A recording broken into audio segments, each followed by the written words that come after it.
চলে যাচ্ছি পার্সেলের জন্য, গিফট করব তো সেই জন্য অর্ডার দিয়ে দিয়েছি পার্সেল। তো আমার প্রিয় মানুষের জন্য গিফট কিনতে যাচ্ছি। তো অনলাইন অর্ডার দিয়েছিলাম, সেটা চলে আসছে, এখন সেটা নিয়ে আসতে যাচ্ছি। এই যে পিছনে আমার মেয়ে আছে, দৌড়াচ্ছে।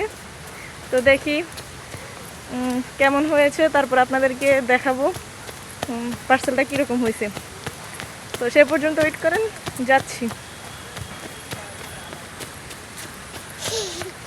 আমাদের এদিকের প্রকৃতিটা অনেক সুন্দর, যেহেতু নোয়াখালী জেলা, লক্ষ্মীপুর, নোয়াখালী লক্ষ্মীপুর, অনেক সুন্দর পরিবেশটা।